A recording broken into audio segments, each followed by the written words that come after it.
ओम साईराम। श्री साई सच्चरित्र अध्याय 51 उपसंहार। अध्याय 51 पूर्ण हो चुका है और अब अंतिम अध्याय मूल ग्रंथ का 52वां अध्याय है।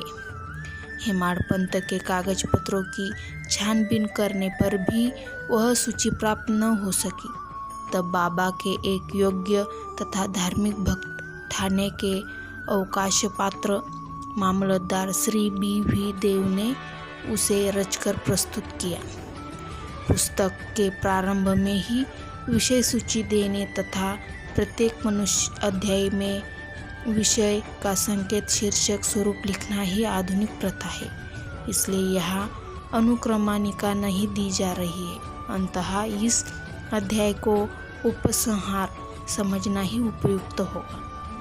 अभाग्यवश हेमाडपंत उस समय तक जीवित न रहे कि वे अपने लिखे हुए इस अध्याय की प्रति में संशोधन करके उसे छपने योग्य बनाते। श्री सद्गुरु साई की महानता। हे साई, मैं आपकी चरण वंदना कर आपसे शरण की याचना करता हूँ, क्योंकि आप ही इस अखिल विश्व के एकमात्र आधार है। यदि ऐसी धारणा लेकर हम उनका भजन पूजन करें तो यह निश्चित है कि हमारी समस्त इच्छाएं शीघ्र ही पूर्ण होगी और हमें अपने परम लक्ष्य की प्राप्ति हो जाएगी। आज निंदित विचारों के तट पर माया मोह के झंझावट से धैर्य रूपी वृक्ष की जड़ें उखड़ गई है।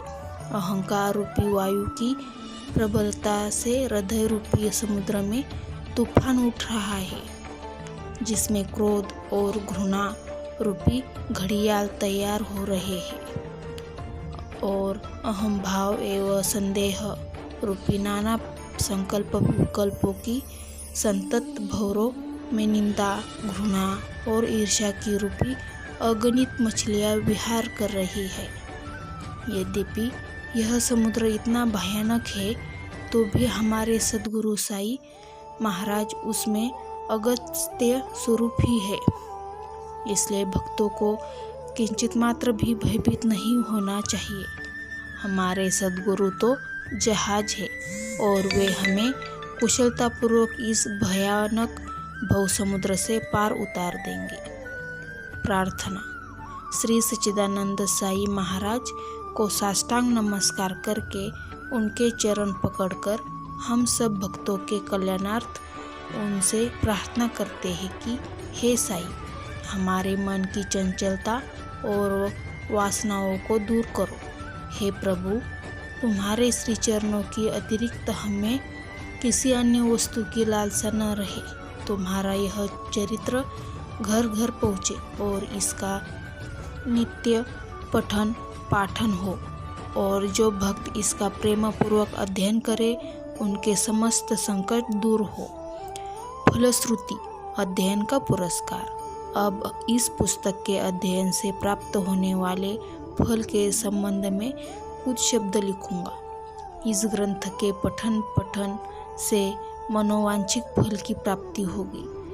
पवित्र गोदावरी नदी में स्नान कर शिरडी के समाधि मंदिर में श्री साई बाबा की समाधि के दर्शन कर लेने के पश्चात इस ग्रंथ का पठन पाठन या श्रवण प्रारंभ करोगे तो तुम्हारी तिगुनी आपत्तियां भी दूर हो जाएगी। समय समय पर भी श्री साई बाबा की कथा वार्ता करते रहने से तुम्हें आध्यात्मिक जगत की प्रति अज्ञात रूप से अभिरुचि हो जाएगी, और यदि तुम इस प्रकार नियम तथा प्रेम पूर्वक अभ्यास करते रहोगे तो तुम्हारे समस्त पाप अवश्य नष्ट हो जाएंगे। यदि सचमुच ही तुम अवागमन से मुक्त होना चाहते हो तो तुम्हें साई की कथाओं का नित्य पठन पाठन स्मरण और उनके चरणों में प्रगाढ़ प्रीति रखनी चाहिए। साई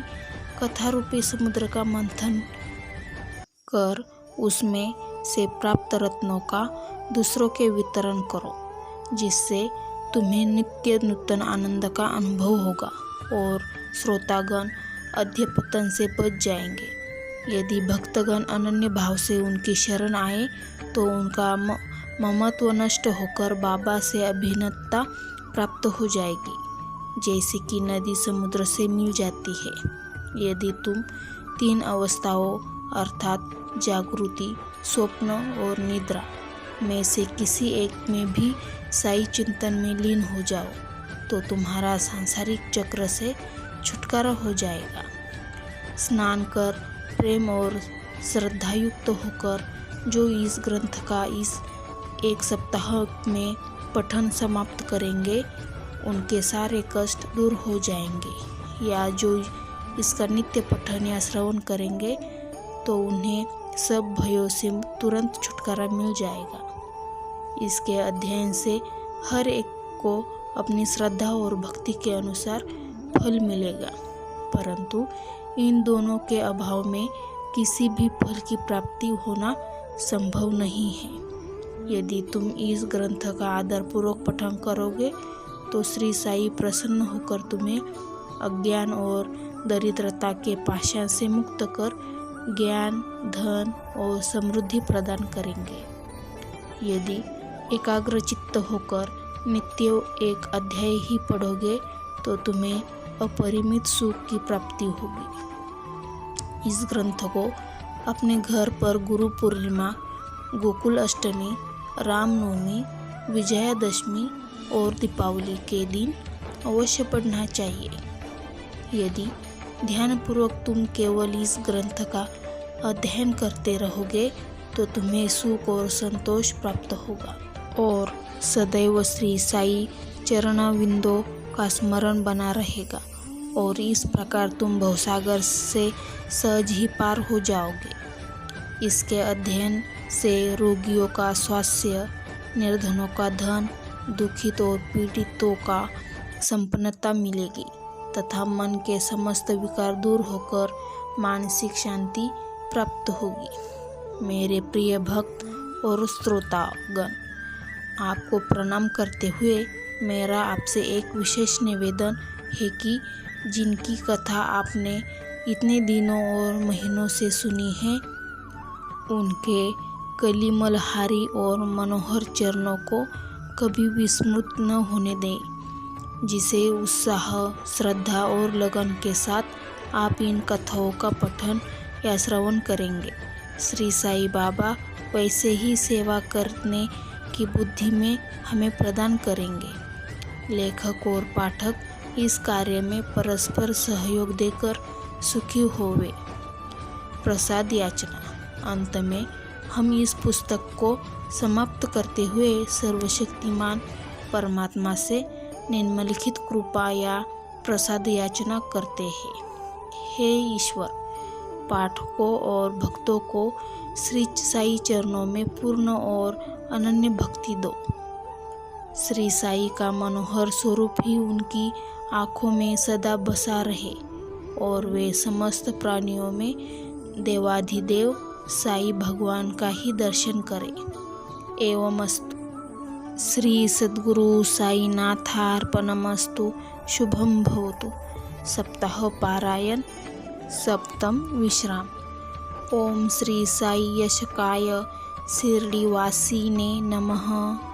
ओम साई राम। वीडियो अच्छा लगा तो लाइक और सब्सक्राइब जरूर करना।